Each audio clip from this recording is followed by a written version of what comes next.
ವೇದಿಕೆ ಮೇಲಿರೋಂಥ ಎಲ್ಲ ಹಿರಿಯರಿಗೆ ಗೆಳೆಯರಿಗೆ ನಮಸ್ಕಾರ ಹೇಳ್ತಾ, ನಿಮ್ಮೆಲ್ಲರಿಗೂ ನಮಸ್ತೆ ಹೇಳ್ತಾ, ಇವರು ಅವಾಗಿಂದ ನಮ್ಮ ತುಳುನಾಡಿಗೆ ಅಂದ್ಬಿಟ್ಟು ನಮ್ಮನ್ನು ಹೊರಗಡೆಯವ್ರು ಮಾಡ್ತಾ ಇದ್ದಾರೆ. ತುಳುನಾಡು ನಮ್ಮ ಕರ್ನಾಟಕದಲ್ಲಿದೆ, ಕರ್ನಾಟಕ ನಮ್ಮ ಹೃದಯದಲ್ಲಿ ತಾನೇ ಇದೆ.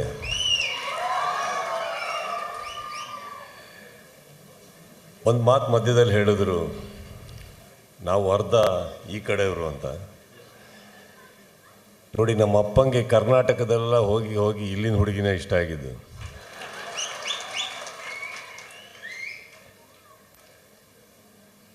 ಪ್ರತಿಯೊಂದು ಸಾರಿ ಇಲ್ಲಿಗೆ ಕರೆದಾಗ ಬಹಳ ಖುಷಿಯಾಗೋದೇನಕ್ಕಂದರೆ, ಒಂದು ನನಗೆ ಈ ಊರ ಬಗ್ಗೆ, ಈ ನಾಡಿನ ಬಗ್ಗೆ ಗೊತ್ತಿರೋದು, ತುಳು ಜನಗಳ ಬಗ್ಗೆ ಗೊತ್ತಿರೋದೇನೆಂದರೆ ಸಿಕ್ಕಾಪಟ್ಟೆ ಸ್ವಾಭಿಮಾನಿಗಳಂತ. ಸೊ ಬಹಳ ಈಸಿಯಾಗಿ ತಾವು ಯಾರನ್ನೂ ಇಷ್ಟಪಡಲ್ಲ ಅಂತ ಬಹಳ ಚೆನ್ನಾಗಿ ಗೊತ್ತು.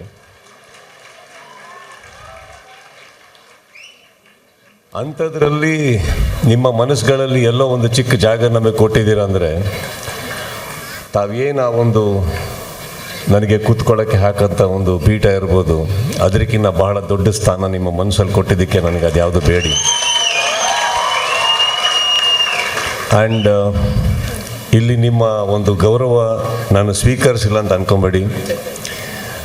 ನನಗೆ ಹೋದಲ್ಲಿ ಏನಾದರೂ ಸ್ವೀಕಾರ ಮಾಡಿದಾಗ ಏನಾಗುತ್ತೆ, ಎಲ್ಲೋ ಒಂದು ಕಡೆ ಅದಕ್ಕೋಸ್ಕರ ಬಂದೆ ಅಂತ ಅನಿಸುತ್ತೆ. ನನಗೆ ಅದು ಬೇಡಿ. ನಾನು ಬಂದಿದ್ದು ಕೇವಲ ನನ್ನ ಸ್ನೇಹಿತರಿಗೋಸ್ಕರ, ಇಲ್ಲಿ ನಡೀತಾ ಇರೋವಂಥ ಬಹಳ ಒಳ್ಳೆಯ ಕೆಲಸಕ್ಕಾಗಿ ಹಾಗೂ ನಿಮಗಾಗಿ, ನೀವು ನಮ್ಮಲ್ಲಿಟ್ಟಿರೋ ಪ್ರೀತಿಗಾಗಿ ಅಷ್ಟೇ, ಬೇರೆ ಏನೂ ಇಲ್ಲ. ನಡಿ, ಈಗ ಶುರು ಮಾಡೋಣ.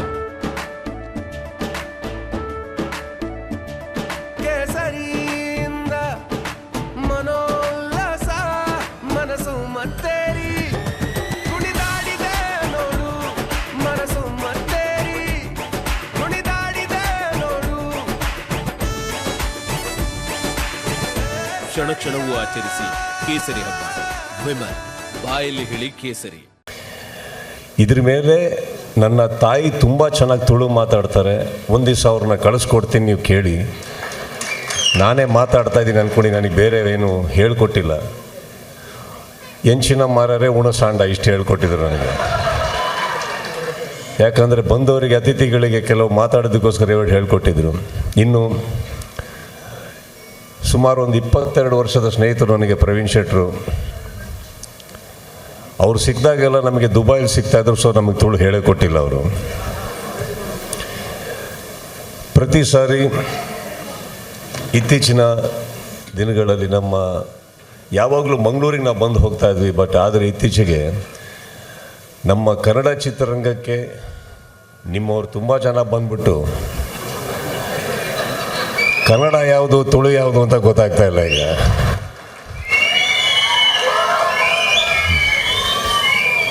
ಖುಷಿಯಾಗೋದು, ಕನ್ನಡ ಚಿತ್ರರಂಗದಲ್ಲಿ ಎಲ್ಲೋ ಒಂದು ಕಡೆ ನಾನು ಇಲ್ಲಿ ಬಂದಾಗೆಲ್ಲ ಒಂದು ಮ್ಯಾಂಗಳೂರು, ಉಡುಪಿ ತುಳು ಚಿತ್ರರಂಗ ಅಂತ ಕೇಳ್ಪಡ್ತಾ ಇದ್ವಿ. ಬಟ್ ಇವಾಗ ಅದು ಅಲ್ಲಿಗೆ ಬಂದು ಅಲ್ಲೂ ಕೂಡ ಎಲ್ಲದು ನಮ್ಮದು ಅಂತ ಹೇಳ್ತಾರೋ ನಿಮ್ಮಗಳಿಗೆ, ನಿಮ್ಮ ಕಲೆಗೆ ನಾನು ಇಲ್ಲಿ ನಿಂತ್ಕೊಂಡು ಅಭಿನಂದಿಸ್ತೀನಿ.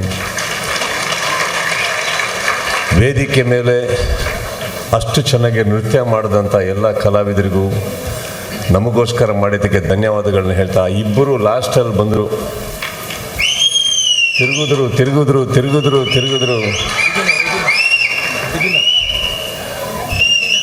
ಶೆಟ್ರ, ನಾವೆಲ್ಲರೂ 2 ರೌಂಡ್ ಆ ಥರ ಹೊಡೆದ್ರೆ ನಿಲ್ಲೋದೇ ಇಲ್ಲ ಲೈಫಲ್ಲಿ ಆಮೇಲೆ ಅಲ್ಲ.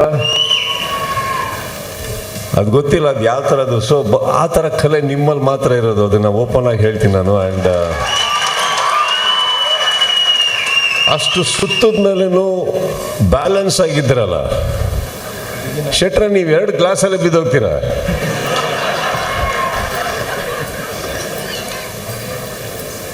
ಕಲೆ ಅನ್ನೋದೇನಿದೆ, ನಮ್ಮಲ್ಲಿ ಏನಿದೆ, ನಾವು ಚಿತ್ರರಂಗದಲ್ಲಿರ್ಬೇಕಾದ್ರೆ ಅಭಿನಯ ಚಕ್ರವರ್ತಿ ಅಂತ ಕರಿತೀರಿ, ಬಾದ್ಶಾಹ್ ಕರಿತೀರಿ.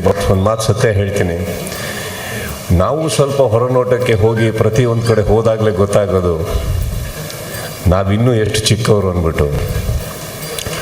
ಆ ಕಲೆ ಮುಂದೆ ನಾವು ಅದೃಷ್ಟಶಾಲಿಗಳು, ನಮಗೊಂದು ಸ್ಥಾನ ಸಿಕ್ತು ಚಿತ್ರರಂಗದಲ್ಲಿ, ಒಂದೇನೋ ಹೆಸರು ಮಾಡಿದ್ವಿ. ಬಟ್ ನಿಜವಾಗ್ಲೂ ಹೇಳ್ತಾ ಇದ್ದೀನಿ, ಈ ಕಲಾವಿದರ ಮುಂದೆ ನಾವು ಬಹಳ ಚಿಕ್ಕವರು. ಅದೃಷ್ಟ ಚೆನ್ನಾಗಿತ್ತು ಅಷ್ಟೇ. ಕರೆದಿದ್ದಕ್ಕೆ ಥ್ಯಾಂಕ್ಸ್ ಹೇಳ್ತಾ ಈಗ ಅಲ್ಲಿ ವೇದಿಕೆ ಮೇಲೆ ಕೂತ್ಕೊಂಡು ಈ ಪುಸ್ತಕ ನೋಡ್ತಾ ಇದ್ದೆ. ಸ್ವಲ್ಪ ಗೊತ್ತಿತ್ತು ನನಗೆ, ಮನೆಗೆ ಬಂದಾಗ ಹೇಳಿದರು, ಇಲ್ಲ ನನ್ನ ಸ್ನೇಹಿತರು ಮಿಕ್ಕಿದವ್ರು ಇಲ್ಲಿ ಬಂದಾಗ ಹೇಳ್ತಾ ಇದ್ರು. ಎಷ್ಟು ಅದ್ಭುತವಾಗಿದೆ ನೋಡಿ ಈ ಬುಕ್ಲೆಟ್, ಎಷ್ಟು ಸಾಧನೆಗಳು. ಇದಕ್ಕೆ ಬಹಳ ದೊಡ್ಡ ಮನಸ್ಸು ಬೇಕು. ಹಾಗೆಯೇ ಇಲ್ಲಿ ಒಳಗಡೆ ಹೋಗ್ತಾ ಇದ್ರೆ ಡೊನೇಟ್ ಮಾಡಿರೋರ್ದು ಫೋಟೋಗಳು ಹಾಕಿದ್ದಾರೆ. ಜೀವನದಲ್ಲಿ ಬರೀ ದುಡಿಯೋದು ಮಾತ್ರ ಅಲ್ಲ, ಇದಿಷ್ಟು ಮಾಡಬೇಕಾದದ್ದನ್ನು ತಾವೆಲ್ಲರೂ ಮಾಡಿದಿರಿ. Great sir, I have no words. 8 ವರ್ಷದಲ್ಲಿ 11.5 ಕೋಟಿ ವರ್ತ್ ಪ್ರಾಜೆಕ್ಟ್ಸ್ ಅಂದರೆ ದಿಸ್ ಇಸ್ ವೆರಿ ಹ್ಯೂಜ್. ಪ್ರತಿಯೊಂದಕ್ಕೂ ಒಂದು ಸೋಷಿಯಲ್ ವರ್ಕ್. ನಾನಿಲ್ಲಿ ಬರಬೇಕಾದ್ರೆ ಒಂದು ಕಾರ್ಯಕ್ರಮ ಅಂತ ಹೇಳಿದ್ರು. ಅಫ್ಕೋರ್ಸ್ ಇಲ್ಲಿನ ಸ್ನೇಹಿತರು ಕರೆದ ಮೇಲೆ ಹಿಂದೆ ಮುಂದೆ ನಾನು ನೋಡಿಲ್ಲ, ಬರ್ತೀನಿ. ಬಟ್ ಬರ್ತಾ ಬರ್ತಾ ಬರ್ತಾ ಒಳಗಡೆ ಗೇಟ್ ಎಂಟ್ರ್ ಆದ್ಮೇಲೆ ಕಾರ್ಗಳನ್ನ ನೋಡ್ತಾ ಜನಗಳನ್ನ ನೋಡಿದೆ. ಫಸ್ಟಿಗೆ ಅಲ್ಲಿ ಖಾಲಿ ಒಂದು ಚೇರ್ಗಳದಿತ್ತು. ಏನಪ್ಪ ಜನನೇ ಇಲ್ವಾ ಅನ್ಕೊಂಬಿಟ್ಟೆ ಫಸ್ಟು. ಸೈಲೆಂಟಾಗಿ ಇದು ಅಭ್ಯಾಸ ಆಗಿದೆ ನಮಗೂ, ಖಾಲಿ ಥಿಯೇಟ್ರ್ಗಳು ನೋಡೇ ಬೆಳ್ಕೊಂಬಂದಿದ್ದು ನಾವು. ಬರ್ತಾ ಬರ್ತಾ ಬರ್ತಾ ಸ್ವಲ್ಪ ಸೌಂಡ್ಗಳು ಸ್ಟಾರ್ಟ್ ಆಯಿತು. ಆಮೇಲೆ ಒಳಗೆ ಬಂದೆ, ನಿಮ್ಮನ್ನು ನೋಡಿದೆ. ಅಯ್ಯೋ ಇಷ್ಟೊಂದು ಜನ ಅನ್ನೋಷ್ಟೊಳಗೆ ವೇದಿಕೆ ನೋಡಿದೆ. ವೇದಿಕೆ ಮೇಲೆ ಇಷ್ಟು ಜನ ಕೂತಿದ್ದಾರಂದರೆ ಅಂಥದ್ರಲ್ಲೂ ಬಹಳ ಸಾಧಕರು, ಬಹಳ ದೊಡ್ಡ ವ್ಯಕ್ತಿಗಳು, ಜೀವನದಲ್ಲಿ ಏನೇನೋ ಮಾಡಿರೋರು, ಇವರೆಲ್ಲ ವೇದಿಕೆಯಲ್ಲಿ ಸೇರಿಸಿದಾರಂದರೆ ಎಂಥ ತೂಕವಾದಂಥ ವೇದಿಕೆ ಇದು. ಆ ವೇದಿಕೆಯಲ್ಲಿ ನನ್ನನ್ನು ಕರೆಸಿ ತಾವೆಲ್ಲ ಕೂರಿಸಿ ಪ್ರೀತಿ ತೋರಿಸಿದ್ದೆ ಬಹಳ ದೊಡ್ಡದು. ಅದ್ರ ಮೇಲೆ ನನಗೆ ಯಾವ ಸನ್ಮಾನ ಬೇಡಿ. ತುಂಬ ಧನ್ಯವಾದ ನನ್ನ ಇಲ್ಲಿ ಕರೆಸಿದ್ದಕ್ಕೆ. ಎಲ್ಲೋ ಒಂದು ಕಡೆ ಬರೀ ನಾವು ನಮ್ಮ ಚಿತ್ರರಂಗ, ನಮ್ಮ ಕಲೆ, ನಮ್ಮ ಹೋರಾಟದಲ್ಲಿರ್ಬೇಕಾದ್ರೆ ಇದನ್ನೆಲ್ಲ ನೋಡೋದಕ್ಕೆ ಬಹಳ ಖುಷಿಯಾಗುತ್ತೆ. ಎಷ್ಟು ಚಂದ ನಮ್ಮ ಊರು ಅಂತ ಅನ್ಸುತ್ತೆ ನಮಗೆ.